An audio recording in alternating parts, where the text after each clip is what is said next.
Go. Hello, everyone, and welcome back to another episode. I know it's been a while since I last connected.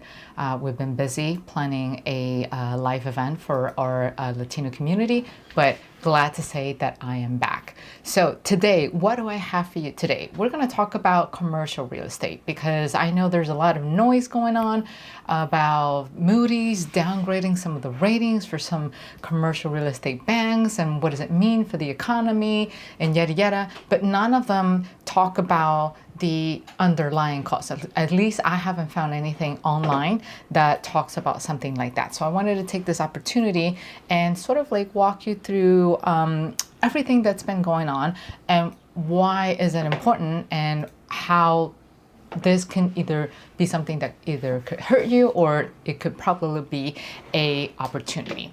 So first things first, let's just dive into this nice article that I found, and I really had to like look into the details because not that many articles, like I said, talked in detail about everything that's going on.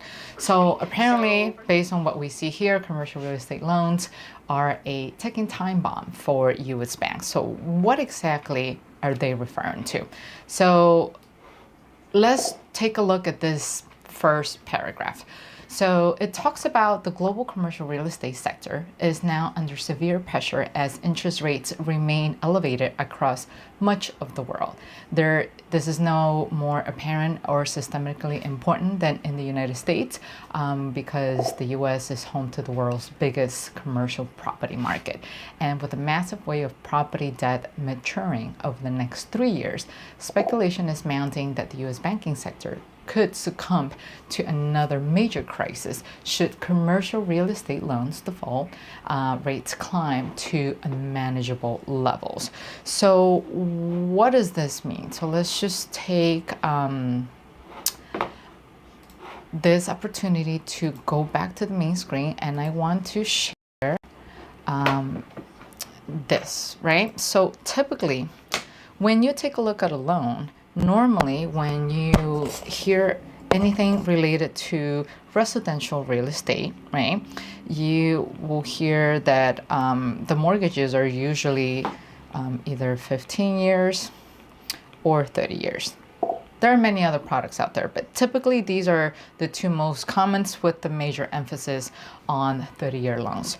But when it comes to commercial real estate, and what do I mean by commercial? Anything that's 5 units or above, or any office space, any shopping centers, any malls, or any mixed type of use of properties and where you see a little bit of businesses or a little bit of residential, those are all considered commercial real estate. Anything in the retail space for, like, let's say for example, you see a store like Zara, H&M, and stuff like that. So those are considered commercial real estate. And in the commercial real estate space, the mortgages are actually shorter. So they tend to span usually around 5 years. And sometimes it can even go to 20 years. You might get lucky here and there to see a nice combination that could go up to 30 years, but these are really rare. Most of the loans, most of them actually are going to be here at the 5-year mark. And what's interesting about the 5-year loan or any of these commercial real estate loans is that these are variable. These residential loans up here, they tend to be fixed. What do I mean by fixed? Let me just write it down here. What do I mean by fixed? Meaning that if you sign your loan originally for a rate of like 3%, then you're set with a 3% rate 30 years on the day you signed it, right? And so that's why during the pandemic, a lot of people went nuts when they heard about the Fed lowering interest rates. A lot of people rush to either refinance or to purchase real estate because they want to take advantage of the low rates because that equates to cheap money.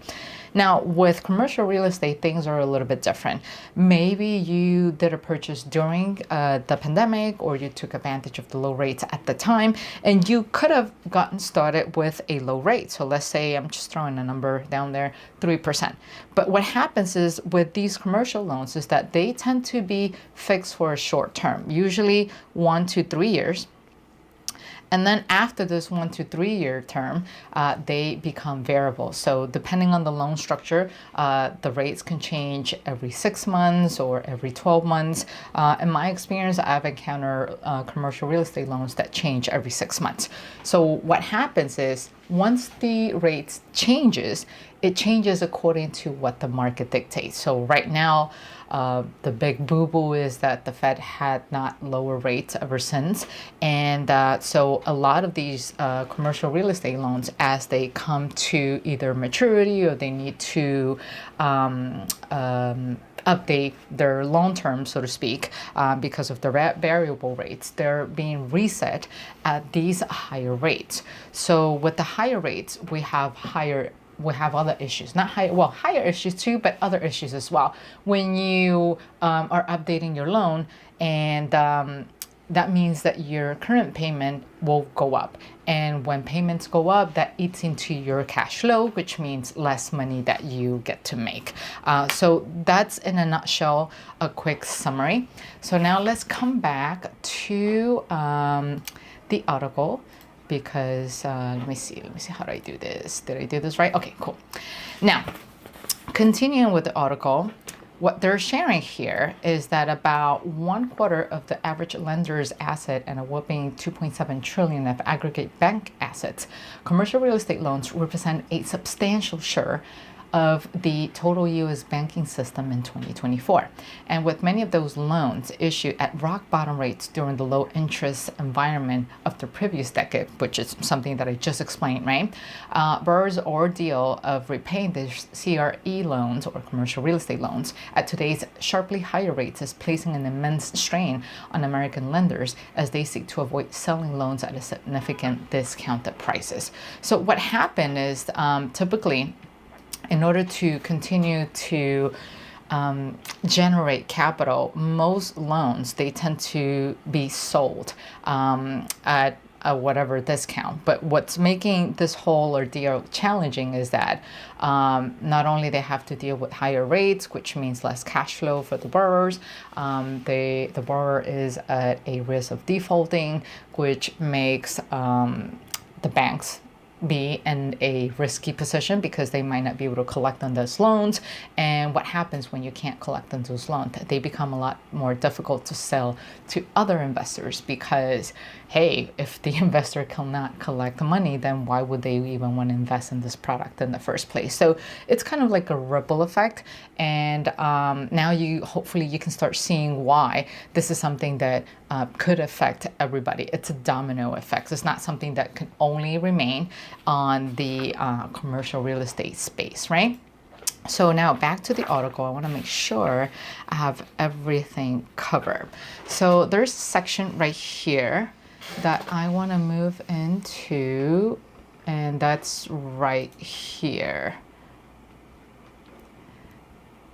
Right here. So the stress that such alarming figures are having on the banking sector is now eliciting serious concerns, as reportedly by the Financial Times in February, for instance, filings from the Federal Deposit Insurance Corporation, the FDIC, revealed that the U.S. banks currently hold $1.4 in reserves for every dollar of delinquent commercial real estate, which is significantly lower than the $2.20 recorded a year ago and the lowest level in more than 7 years. So remember, throughout our channel, every time we talk about investing in real estate, there's always that suggestion that you should hold cash reserves. Not only a suggestion from me, but some of the banks make that a requirement. I'm sure that at this point, if you have purchased real estate, that in your experience, you probably remember some banks requiring you to have 6 months up in cash reserves. And those are meant to protect the asset, protect the bank mostly, but at the same time, it will protect you, because in the event that you have a family emergency,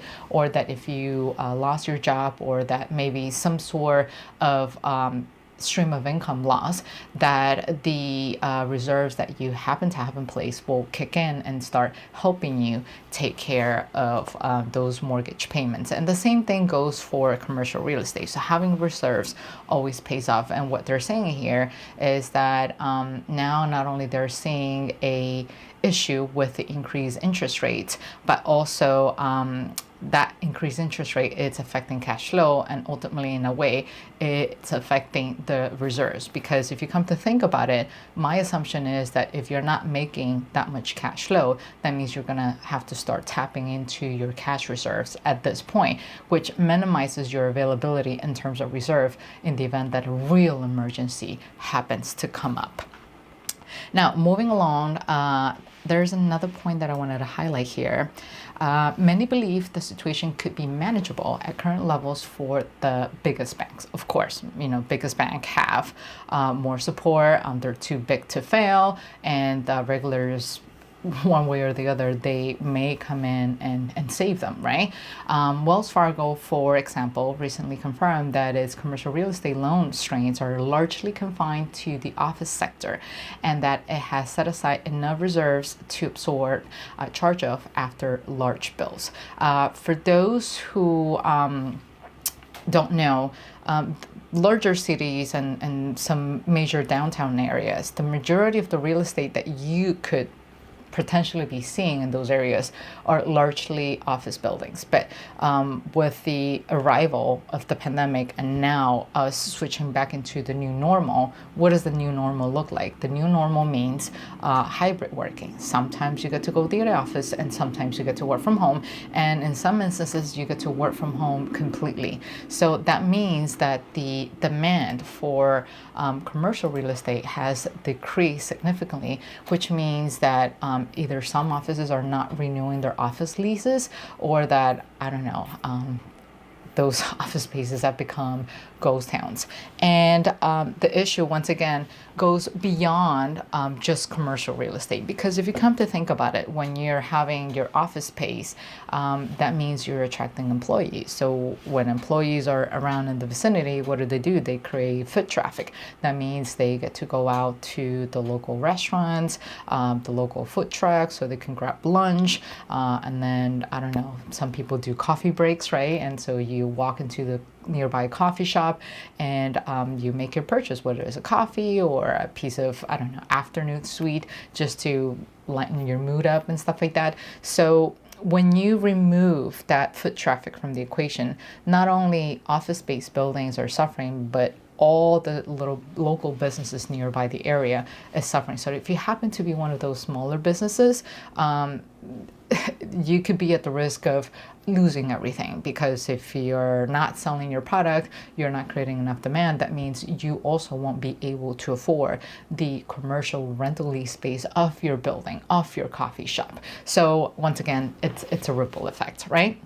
And so if we go back into the article, here is the part that we see mostly in the news, right? Like the downgrading.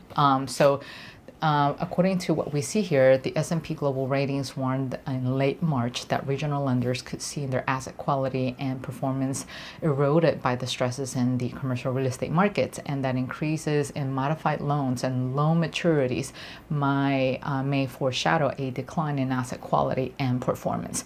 And the credit rating firms lowered its outlook on five such regional banks. One of them is First Commonwealth Financial, M&T Banks, Synovus Financial, Trustmark, and Valley National Bank Corp. And as I'm sure you know, sometime around March in last year, we heard two of the biggest smaller banks also getting wiped out because of their exposure to commercial loans. So once again, why do the ratings matter? It's all about attracting the investors, right? So if the investors see value in your loan, they will provide more liquidity, and one way or the other, that means you get to continue to get access to additional loans. But with everything that it's going on now, things go beyond just a simple rating. So let me just show you this quick example, because I don't necessarily like to stick through everything by the books. But before I do that, I want to highlight this one paragraph here that is fairly important. And then we're going to go into the case study so I can show you how everything ties together. And is this section right here, right? So according to this article, the prevailing high rate environment also means that refinancing loans will remain expensive for CRE borrowers, and even more so with many banks now seeking to lower their overall CRE exposures. Banks have tightened underwriting standards over the past year across a range of households and business loans, and they may continue to tighten further this year.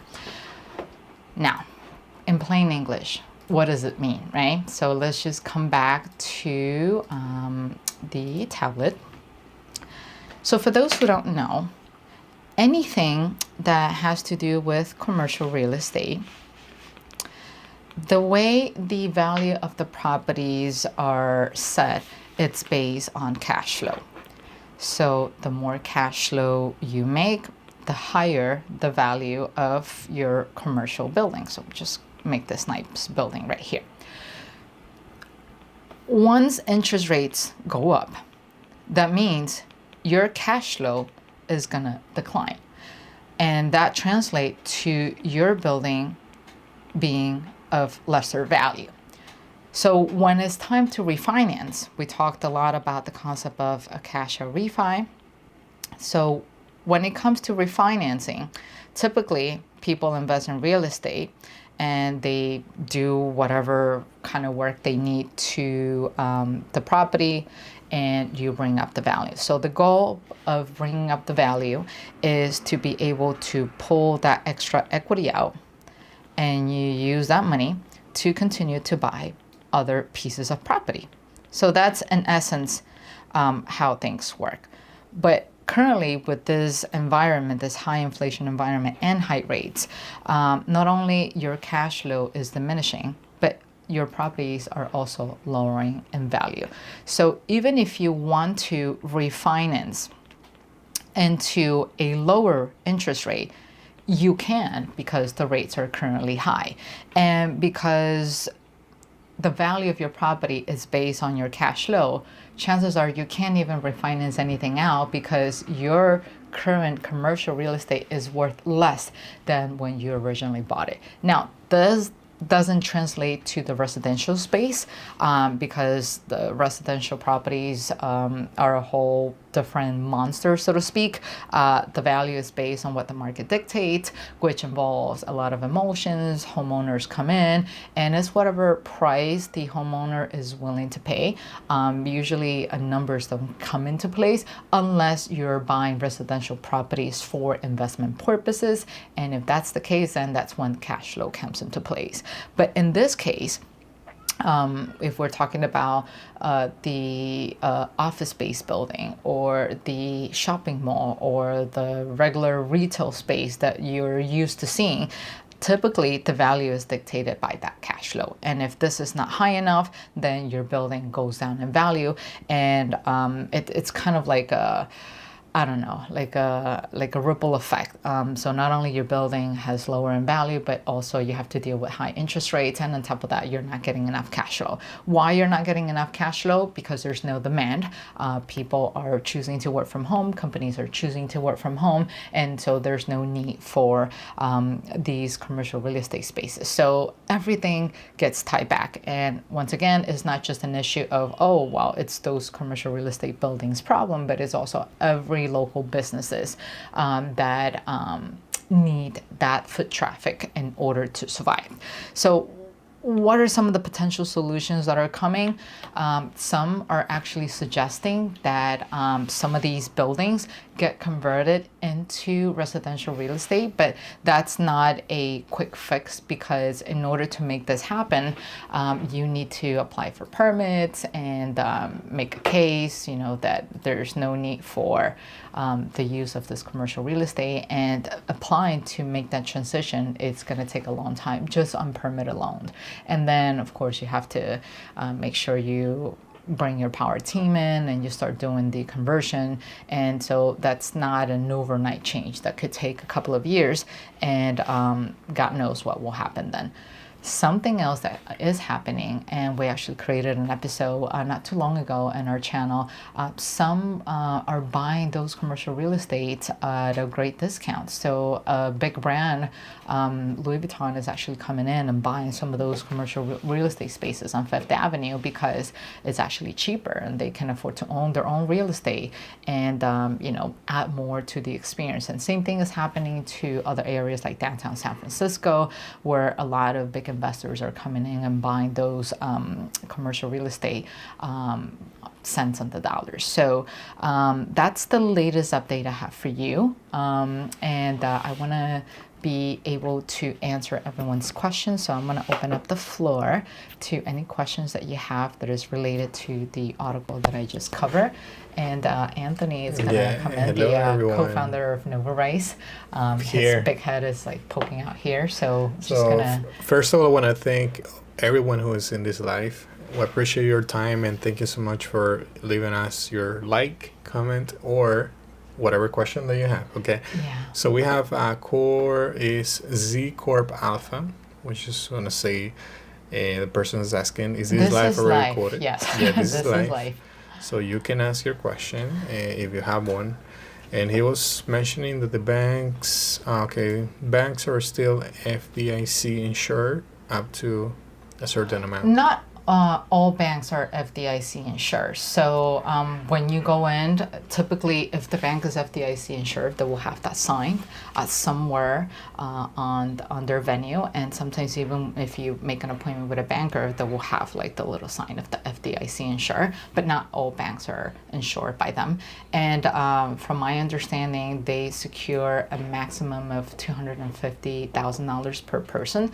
So a good practice, not per person, per account, $250,000 per account. So I've heard from high net worth individuals, and they also happen to be our mentors.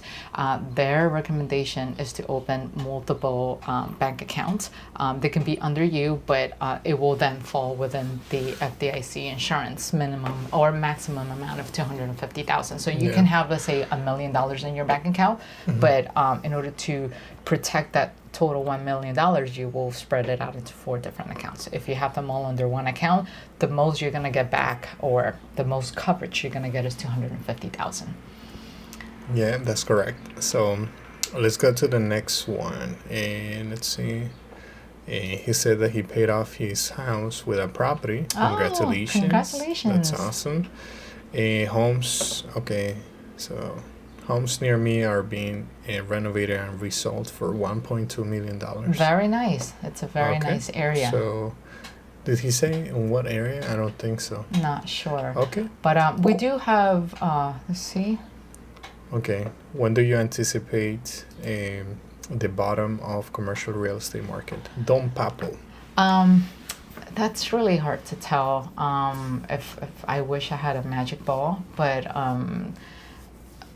if rates continue to remain this high, a lot of people, a lot of experts, not me, but a lot of experts are saying that within the next 1 or 2, 3 years, they will hit bottom because, in my opinion, it's too soon to tell. I mean, I know a lot of people are fighting for the work from home or the hybrid work, but the information that I get from some of my peers who work in corporate is that the managerial team is realizing that the team is not being productive as when they are back into the office. So some of the bigger corporations are actually fighting to bring their staff back.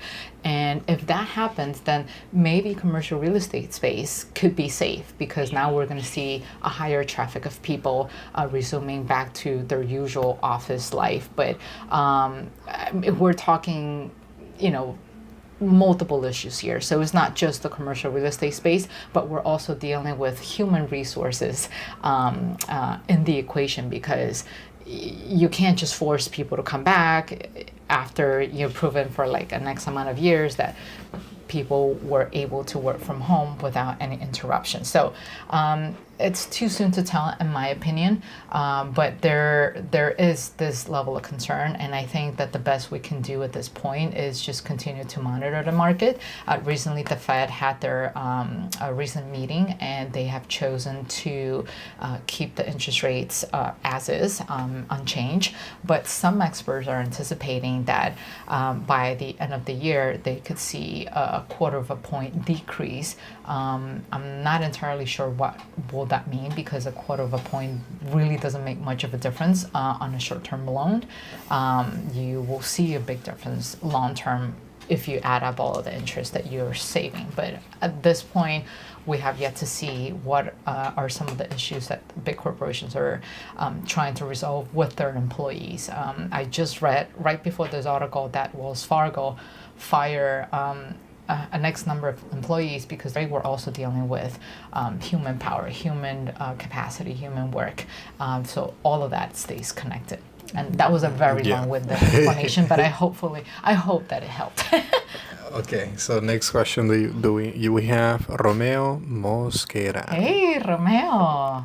So How long would rates continue to climb for this to become a material risk for the market? I don't really think, in my opinion, I don't really think they will need to go up even higher. I will say that if things continue as is, with less and less people renewing their commercial real estate leases, that is just a matter of time that their cash flow or the value of those commercial real estate continue to go down in value, and the less valuable the real estate will become, and the more those investors are going to have to tap into the reserves, and then eventually they're going to have to either file for bankruptcy or sell at a discount. But once again, that timeline is yet to see. But if it continues to be this way, I would say no more than a year. But we'll see what the Fed does, and we'll see what happens to big corporations if they manage to bring all of their staff back into the office spaces. okay, awesome. Nice seeing you, Romeo. So Don Papo, again, another question: how would one take advantage of these upcoming opportunities? Well, I will say that if you happen to be partnering up with experts in the area, to actually work with them, because in order to make a change or to create something that will really impact a change locally, you will have to have different members in your power team. So once you have to have a lender that's willing to underwrite your purchase of something that it's no longer as valuable as it seemed to be, you need to bring in a local expert that understands what's happening in the area, not just on the real estate space, but also to understand what are some of the migration patterns that are happening in the area. Are people choosing to leave the area altogether, or is it just offices? Do we still have people living in the vicinity? Because if the migration continues I wouldn't say migration. If people continue to be around the area, then that's how you realize that there is an opportunity to turn that into a residential space and keep people in the vicinity. And the ones, too expensive downtown area could become a more affordable option for people who can still afford that and still have the flexibility to work from home, but they don't want to move elsewhere just because they like the lifestyle here. And of course, you will need to also work with someone who is an expert in getting those permits for the conversion of the commercial real estate space into the residential areas, and then of course a contractor that can make everything happen and do the transformation. And the transformation doesn't end there. Then you will need to bring in a good sales team, regardless of whether you plan on selling those condos or renting them out. And then there's also the property management component out of it, because if you want to still maintain your grip into that investment, then you will also need a transition and a member of a power team who can also help you manage the conversion once it's ready to enter the market.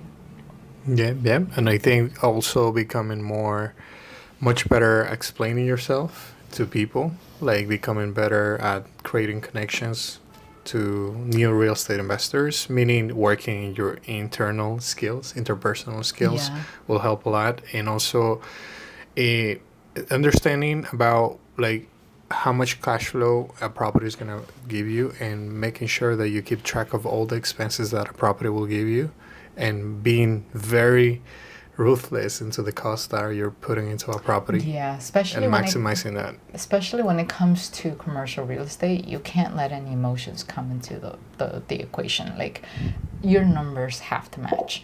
And if the numbers don't match, try to find a way to see if you can add value, but remove the sentimental part of it out of it, because emotions will cloud your judgments, and the emotions will put you in a very bad situation if not, if you don't run the numbers carefully. Okay, so I hope this helps. What else? Don Papo, thank you for your question. Hello, Marco Flores.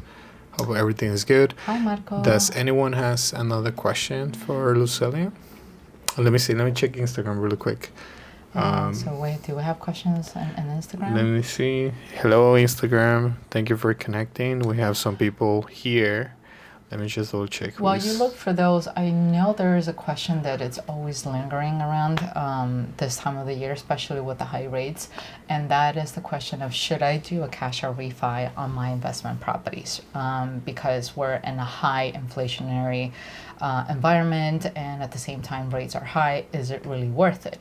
And the answer to that question will be, it totally depends. It depends on the numbers. That's why it's so important to not only do your market research, but at the same time run the numbers properly.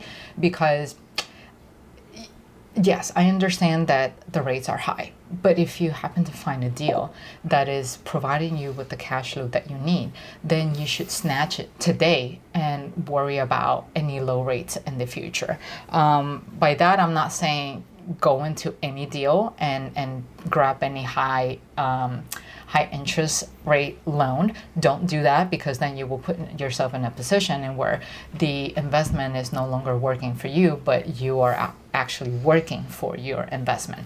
What I mean by, if the numbers make sense, let's say for example, there was a student that actually approached us not too long ago, and she was petrified to take a cash or refi of her property. So she purchased this property during the pandemic, and as you know, with the low rate and the lack of availability of properties in the market, the value of her investment actually went up by a lot, and so she amassed a massive amount of equity that she could easily pull out and be able to use that money to continue to buy additional real estate.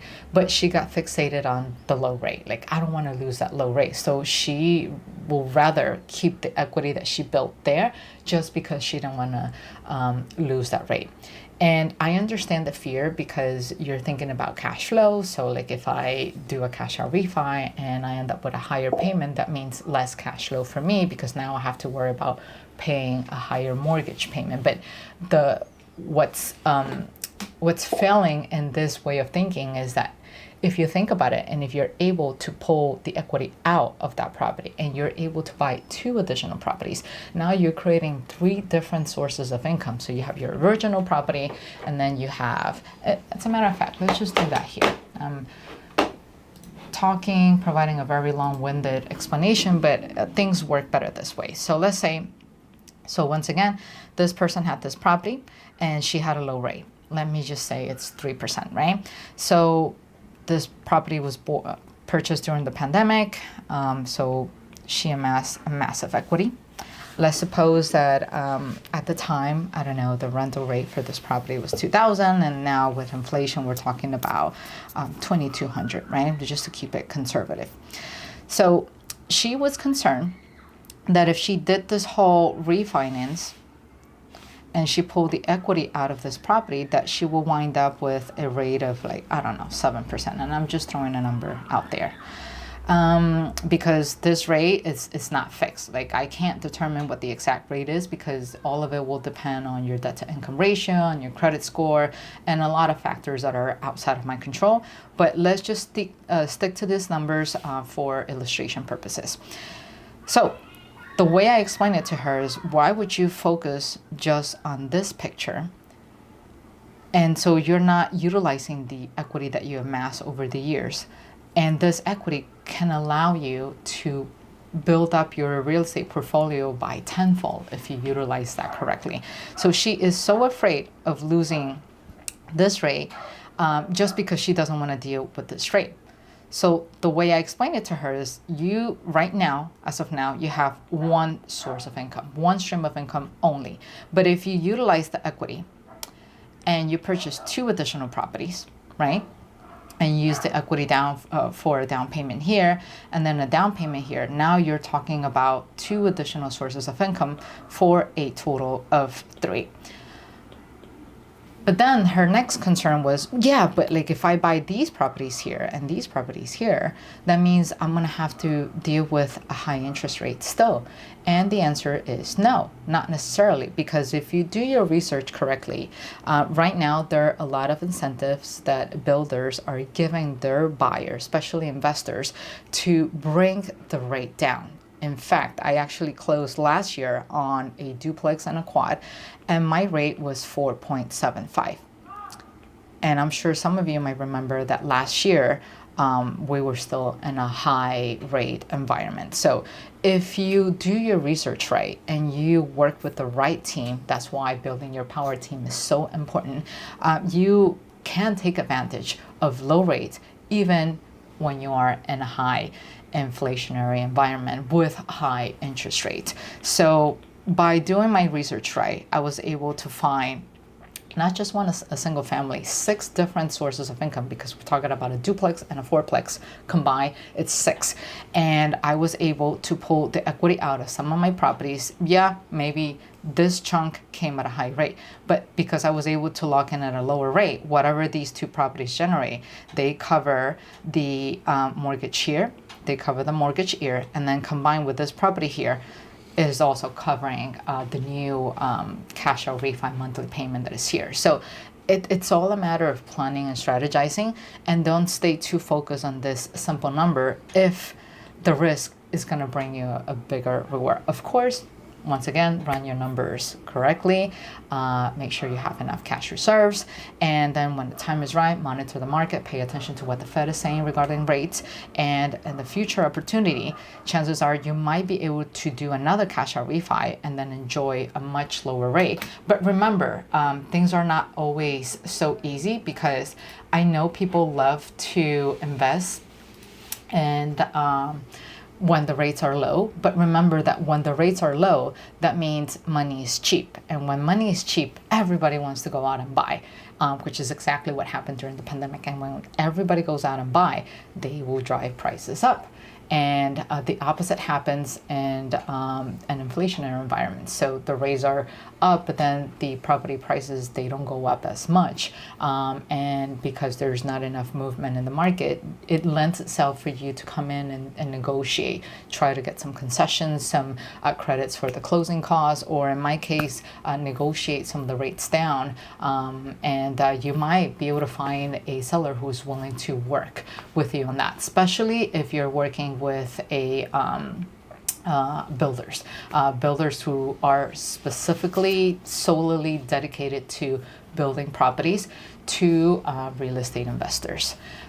Okay, so let's Once continue. again, that's a very long-winded conversation. I do get carried away. All right, Romeo must get another question or probably a statement. It's also worth mentioning that big You wanna banks share that? could. Okay, give me 1 second. It's also worth mentioning that big banks could possibly be influenced into injecting liquidity to smaller banks, like in the case of First Republic. These to say there is a safety net. Yeah, I mean, it's hard to tell, Romeo, but I agree with you. It is a possibility that they might choose to inject liquidity, but sometimes they can choose not to do that. So I guess it's just a matter of seeing what could happen and what the Fed decides to do.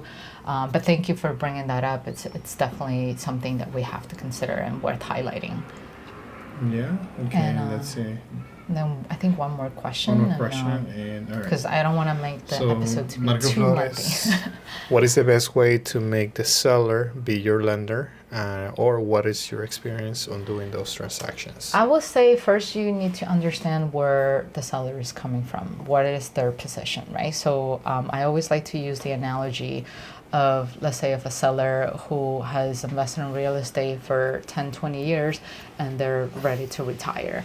And so what's the biggest concern when it comes to an investor who's ready to retire? Well, one, they're tired, and so they don't want to manage the properties anymore. Two, yes, they're willing to sell their portfolio, but they don't necessarily want to get all that money in a lump sum because that means there are tax implications for them. So a strategy I always like to apply is to offer the possibility, well, not offer, ask them to offer you the possibility of doing a seller financing where you actually get to pay them in chunks. So you divide that payment in 2-3 different years, sometimes even 5. No one wants to be married to their seller or to their buyer for more than 5 years, which is why some investors, they want to just get rid of the property, sell it, and that's it. But like if you do your research right and you understand where the seller is coming from, then you understand what their needs are and you can propose a solution that is a win-win for everybody. So in this case of an investor who's trying to liquidate their portfolio, but they're worried about the tax implication, then you can work out some type of seller financing with a payment plan and where you get to pay the seller in smaller chunks, so that way you kind of like spread out their tax liability in the span of multiple years. Obviously, in that equation, you need to factor in an accountant because the accountant will be able to advise you better. But that will be one approach that I will take in this scenario. In addition to that, I listened to a story on YouTube where a guy made a deal with someone who wanted to be the seller. Oh, I remember you told me about that. So what happened was that he structured a deal where he not only made monthly payments to the seller, but also they agreed that if the seller dies, the monthly payments will go to their sons, children, because I believe he was old, but their children were still young. So it depends how you structure a contract as well. So yeah, you can structure it so that whatever money you're paying for the portfolio, it will not go to the seller itself, but it could go to their family members or their heirs, and that way the liability for taxes get transferred as well. All the different monsters can play into the equation. So always bring in your power team, in this case an accountant and an attorney. It's going to help you structure that legally in a way that you stay protected, but at the same time you keep adding value to the seller as well. It's all about creating a win-win situation for both ends. Thank you. And I just want to say thank you to everyone who is here watching us. Thank you. Yay. And I want to give you a DJ Anthony. All right. Thank you everyone for tuning in. Please share this video. Share this video with your loved ones, and we appreciate your time. Yeah, and you'll be seeing more of me going forward again, and I'll try to do more videos like these live so I get to connect with you guys more often. Thank you so much for the opportunity. Thank you so much for supporting us throughout all this year, and thank you for waiting for me to come back. This is, it's very honorable. So I will see you guys in the next live. Hopefully will take place next week. And until then, take care, everybody. Awesome. Take care. See you. Bye.